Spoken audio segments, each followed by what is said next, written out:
આજે ગરબા રમવા મળશે કે નહીં, આજના દિવસે વરસાદ થશે કે નહીં, આવા સવાલ તમારા મનમાં થઈ રહ્યા છે ને? તો હું મિત્તલ ઝી 24 કલાક સાથે આપને જણાવી દઉં કે નવરાત્રિના 9મા નોરતે નવરાત્રિમાં 9મા દિવસે કેવું વાતાવરણ રહેવાનું છે વિંડીના માધ્યમથી જણાવું.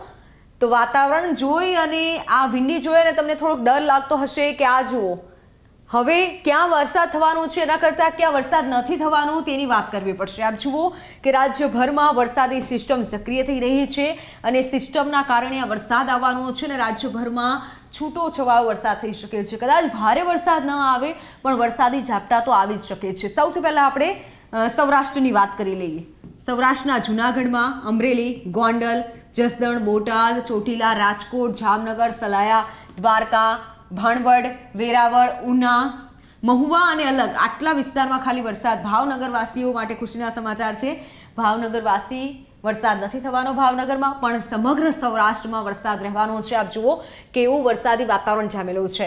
હવે આપણે દક્ષિણ ગુજરાતની પણ વાત કરી લઈએ. દક્ષિણ ગુજરાતમાં તો આમ પણ મેઘરાજા મહેરબાન છે, સારો એવો વરસાદ દક્ષિણ ગુજરાતમાં થઈ રહ્યો છે. પણ આપ જુઓ ભરૂચ અને સુરત,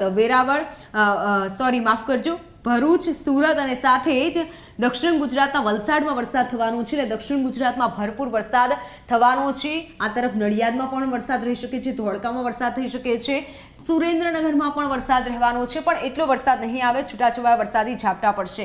હવે આપણે વાત ઉત્તર ગુજરાતની કરી લઈએ કે ઉત્તર ગુજરાતમાં કેવો માહોલ રહેવાનો છે. સાથે મધ્ય ગુજરાતની પણ વાત કરવી છે. ઉત્તર ગુજરાતવાસીઓ ઘણી વખત કહેતા હોય છે કે તમે ઉત્તર ગુજરાતની વાત નથી કરતા, તો ઉત્તર ગુજરાતની પણ વાત કરી લઈએ. આપ જુઓ મહેસાણા વાસીઓ વરસાદ થવાનો છે, ઉપર રાધનપુરમાં વરસાદ થવાનો છે. એટલે ઉત્તર ગુજરાત ભરમાં વરસાદી સંકટ છે, વરસાદ રહેવાનો જ છે. હવે મધ્ય ગુજરાતની વાત કરીએ તો મધ્ય ગુજરાતમાં પણ અમદાવાદમાં આજે કદાચ ગરબા રમવા મળે કે ના મળે તે એક મોટો પ્રશ્ન હશે, કારણ કે અમદાવાદમાં વરસાદ થવાનો છે.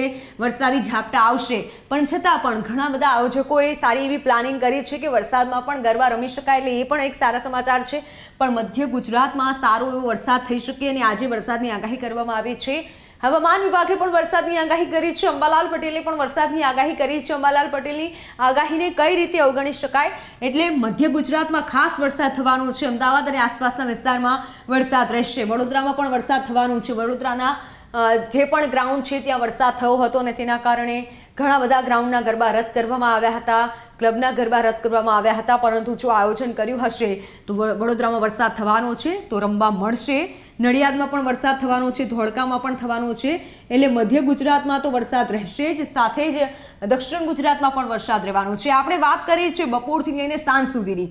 હવે વાત કરી લઈએ આપણે રાત્રેની, એટલે કે સમજો કે 8 વાગ્યા પછી ક્યાં વરસાદ રહેવાનો છે. તો 8 વાગ્યા પછી રાજ્યભરમાં કોરું વાતાવરણ છે, રાજ્યભરમાં ઓછો વરસાદ છે અને 8 વાગ્યા પછી વરસાદ એટલો નથી રહેવાનો. હવે આપણે 11 વાગ્યાની વાત કરીએ કે 11-12 વાગે કેવું વાતાવરણ રહેવાનું છે. તો 11-12 વાગે એટલો વરસાદ જોવા નથી મળી રહ્યો. આપ જુઓ કે જ્યાં અમુક વિસ્તારોમાં જ વરસાદ જોવા મળી રહ્યો છે. એટલે આ એક સારા સમાચાર કહી શકાય કે ગરબા રમવામાં આપણે જોઈએ તો 11 વાગ્યા પછી વધારે લોકો ગરબા રમતા હોય છે. તો 11 વાગ્યા પછી એટલું બધો વરસાદ નહીં થાય, છૂટોછવાયો વરસાદ થઈ શકે છે.